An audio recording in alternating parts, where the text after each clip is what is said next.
कथा का आरंभ तब का है जब बाली को ब्रह्मा जी से यह वरदान प्राप्त हुआ कि जो भी उससे युद्ध करने उसके सामने आएगा उसकी आधी ताकत बाली के शरीर में चली जाएगी और इससे बाली हर युद्ध में अजय रहेगा। सुग्रीव बाली दोनों ब्रह्मा के औरस वरदान द्वारा प्राप्त पुत्र हैं और ब्रह्मा जी की कृपा बाली पर सदैव बनी रहती है।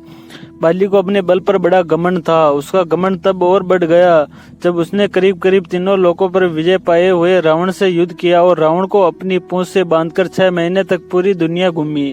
रावण जैसे योद्धा को इस प्रकार हरा कर बाली के घमंड का कोई सीमा न रहा। अब वो अपने आप को संसार का सबसे बड़ा योद्धा समझने लगा था और यही उसकी सबसे बड़ी भूल हुई।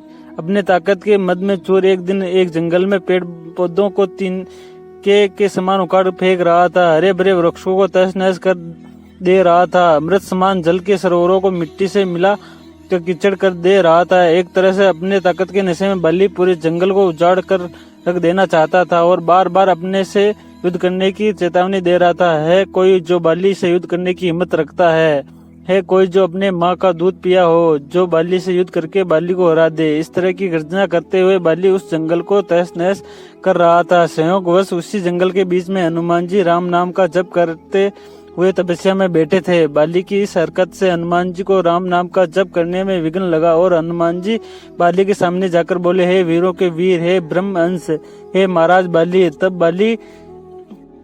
तब बाली किष्किंधा के युवराज थे। क्यों इस शांत जंगल को अपने बल की बलि दे रहे हो? हरे भरे पेड़ों को उखाड़ कर फेंक रहे हो, फलों से लदे वृक्षों को मसल दे रहे हो, अमृत समान सरोवरों को दूषित मलिन मिट्टी से मिलाकर उन्हें नष्ट कर रहे हो। इससे तुम्हें क्या मिलेगा? तुम्हारे औरस पिता ब्रह्मा के वरदान स्वरूप कोई तुम्हें युद्ध में नहीं हरा सकता, क्योंकि जो कोई तुझसे युद्ध करने आएगा उसकी आदि शक्ति तुम में समाहित हो जाएगी। इसलिए हे कपि राजकुमार, अपने बल के घमंड को शांत कर और राम नाम का जप कर। इससे तेरे मन में अपने बल का भान नहीं होगा और राम नाम का जाप करके ये लोक और परलोक दोनों ही सुधर जाएंगे। इतना सुनते ही बाली अपने बल के मद चूर हनुमान जी से बोले, हे तुझ वानर, तू हमें शिक्षा दे रहा है राजकुमार बाली को, जिसने विश्व के सभी योद्धाओं को धूल चटाई है और जिसके एक ओंकार से बड़े बड़ा पर्वत भी खंड खंड हो जाता है। जा तू स्वानर, जा और तू ही भक्ति कर अपने राम की। और जिस राम की तू बात कर रहा है वो है कौन? और केवल तू ही जानता है राम के बारे में। मैंने आज तक किसी के मुंह से यह नाम नहीं सुना और तू मुझे राम नाम जपने की शिक्षा दे रहा है। हनुमान जी ने कहा, प्रभु श्री राम तीनों लोकों के स्वामी है, उनकी महिमा अपरंपार है। यह वो सागर है जिसकी एक बूंद भी जिसे मिल ले वो बहु सागर को पार कर जाए। बाली इतना ही मान है राम तो बुला जरा, मैं भी तो देखूं कितना बल है उसकी भुजाओं में। बाली को भगवान राम के विरुद्ध ऐसे कटु वचन हनुमान जी को क्रोध दिलाने के लिए पर्याप्त थे। हनुमान जी ए बल के मन में चूर, बाली तू क्या प्रभु राम को युद्ध में हराएगा? पहले उनके इस तुच्छ सेवक को युद्ध में हरा कर दिखा। बाली तब ठीक है, कल नगर के बीचों बीच तेरा और मेरा युद्ध होगा। हनुमान जी ने बाली की बात मान ली। बाली ने नगर में जाकर घोषणा करवा दी कि कल नगर के बीच हनुमान और बाली का युद्ध होगा। अगले दिन तय समय पर जब हनुमान जी बाली से युद्ध करने अपने घर से निकले वाले थे, तभी उनके सामने ब्रह्मा जी प्रकट हुए। हनुमान जी ने ब्रह्मा जी को प्रणाम किया और बोले, हे जगत पिता, आप मुझे जैसे एक वानर के घर आपका पधारने का कारण अवश्य ही कुछ विशेष होगा। ब्रह्मा जी बोले, हे अंजनी सुत, हे शिवांश, हे पवन पुत्र, हे राम भक्त हनुमान, मेरे पुत्र बाली को उसकी उद्दंडता के लिए क्षमा कर दो और युद्ध के लिए न जाओ। हनुमान जी ने कहा, हे प्रभु,